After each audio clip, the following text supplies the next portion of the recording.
हमारी आज की कहानी एक लड़की का घर, मायका या ससुराल। तुम्हें कितनी बार बताया है, मेरे तैयार होने से पहले मेरा नाश्ता तैयार हो जाना चाहिए। शादी के 25 सालों बाद भी मुझे क्यों बार बार एक ही बात बतानी पड़ती है? लता, तुम्हें क्या है, तुम तो आराम से घर पर रहोगी, मुझे काम पर जाना पड़ता है। तुम हो कि हमेशा बेवकूफ़ों जैसी हरकतें करती हो। अगर तुम यह जानबूझकर करती हो तो याद रखना, मुझसे बुरा कोई नहीं होगा। आज भी प्रशांत का पारा चढ़ा हुआ था। इन कटु शब्दों में अपना गुस्सा उतारते हुए, गीला तौलिया कुर्सी पर फेंकते हुए प्रशांत गुस्से से लता की तरफ देखने लगा। शादी के पहले 5 साल तक लता ने पूरी कोशिश की थी कि प्रशांत को बदला जाए, लेकिन फालतू का गुस्सा करना और बाद में लता को भला बुरा कहना, यह मानो जैसे उसकी आदत बन गई थी। कोई भी वाद विवाद होता तो प्रशांत सीधा लता को बोल देता, अगर मैं तुम्हें अच्छा नहीं लगता तुम क्यों नहीं चली जाती अपने मायके, क्यों रहती हो मेरे साथ? इतना सब कुछ होने के बावजूद लता प्रशांत के साथ रहती थी, क्योंकि उसे अपनी बेटी की फिक्र थी और वह जाती भी तो कहाँ।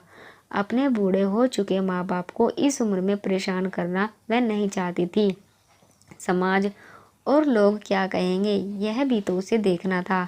वह इतनी पढ़ी लिखी भी नहीं तो थी कि खुद जाकर कोई नौकरी कर सके और अपनी बेटी का पालन पोषण कर सके। लता को अब अपनी फिक्र नहीं थी, उसको फिक्र थी तो बस अपनी शादी लायक हो रही बेटी की। लता नहीं चाहती थी कि पति पत्नी के झगड़े की वजह से काव्या डिस्टर्ब हो। काव्या की पढ़ाई पूरी हो चुकी थी, उसके लिए अब शादी के रिश्ते आने लगे थे। कई रिश्तों को काव्या ठुकरा चुकी थी। 2-3 महीने बाद एक अच्छा रिश्ता आया। रिश्तेदारों और पहचान के लोगों ने भी लड़के के गुणगान किए थे।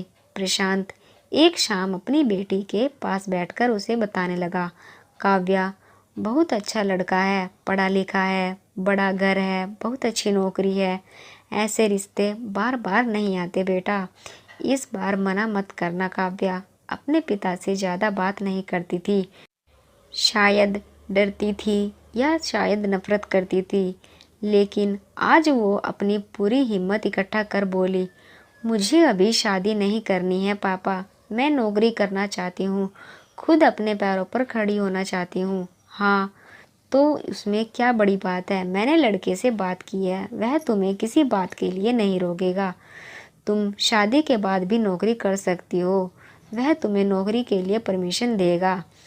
प्रशांत बोला, मेरा नौकरी करना या ना करना उसकी परमिशन पर क्यों डिपेंड रहेगा पापा? काव्या ने पूछा। मैं कह रहा हूँ ना तुम्हें, किसी भी चीज़ की कमी नहीं रहेगी वहाँ। ऐसे रिश्ते बार बार नहीं आते, इसे ठुकरा मत, बहुत खुश रहोगी तुम वहाँ। प्रशांत बोला, पापा क्या मैं उतनी ही खुश रहूँगी जितनी मम्मी इस घर में खुश है? काव्या ने तंज कसते हुए कहा, आज तुम्हारी जुबान कुछ ज़्यादा नहीं चल रही?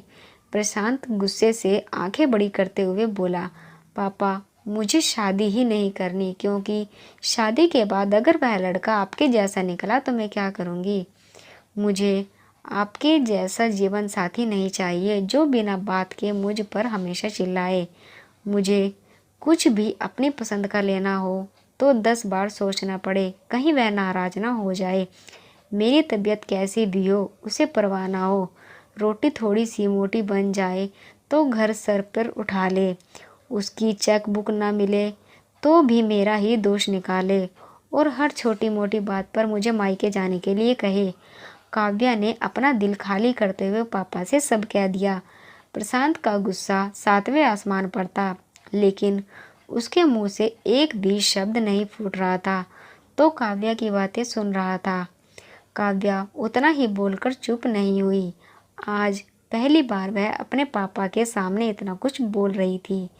पापा, आपने माँ के साथ हमेशा गलत व्यवहार किया है। आप अपने ऑफिस का गुस्सा बिना सोचे समझे माँ पर उतार देते हैं, कभी इस बात की परवाह भी नहीं करते उन्हें कैसा लगता होगा। आपकी बातें सुन सुन माँ ने अपना स्वाभिमान खो दिया। प्रशांत आज पहली बार अपने किए बर्तावों को महसूस कर पा रहा था। वो इतना ही बोल पाया, जो तुम्हारा मन है वो करो। मैं तो इतना बुरा हूँ ना। काव्या ने प्रशांत का हाथ पकड़ा और बोली, पापा मुझे सिर्फ एक सवाल का जवाब दे दो। क्या आप चाहोगे कि मेरा पति आपके जैसा हो? अगर आपका जवाब हाँ है तो कर दीजिए मेरा रिश्ता आज ही, और ना है तो मुझे आत्मनिर्भर बनने दीजिए। प्रशांत कुछ भी न बोल पाया और वहाँ से चुपचाप बाहर चला गया। आज उसे लता के सामने जाने में शर्म आ रही थी। चलते चलते उसकी आंखों से आंसू बह रहे थे। प्रशांत ने आज से अपने आप को बदलने का निश्चय किया। अगले दिन से लता ने अपने पति में काफ़ी बदलाव देखा। वह सोचने लगी कि जो हिम्मत काव्या ने दिखाई है, वह हिम्मत अगर मैं पहले ही दिखा देती तो शायद आज परिस्थिति कुछ और होती। अब काव्या पढ़ लिख कर अच्छी नौकरी करने लगी थी और 3 साल बाद उसके लिए एक अच्छा रिश्ता आया। और उसकी विदाई पर प्रशांत बोला, बेटा तू हमेशा खुश रहेगी क्योंकि तेरा पति तेरे बाप जैसा नहीं है। प्रशांत की यह बात सुनकर लता और काव्या की आंखों से आंसू बहने लगे। दोस्तों, हमारे समाज में औरतों को भले ही देवी का दर्जा दिया जाता है, लेकिन वह स्वतंत्रता नहीं दी जाती जो उन्हें देनी चाहिए। दोस्तों, हमारे समाज में औरतों को भले ही देवी का दर्जा नहीं दिया जाता, उन्हें बचपन से ही बताया जाता है कि वह पराया धन है। स्कूल से आने में देर हो जाए तो पिटाई मिलती है, मोबाइल पर बात करते दिख जाए या खिड़की से झांकते हुए दिख जाए तो शक किया जाता है। माँ बाप का घर तुम्हारा नहीं है, पति का ही घर तुम्हारा घर है। जीवन भर यह बातें बता बता कर उन्हें ससुराल भेज दिया जाता है, और एक दिन किसी छोटे मोटे झगड़े में ससुराल वाले उन्हें सुनना पड़ता है कि इस घर को छोड़ दो और मायके चली जाओ।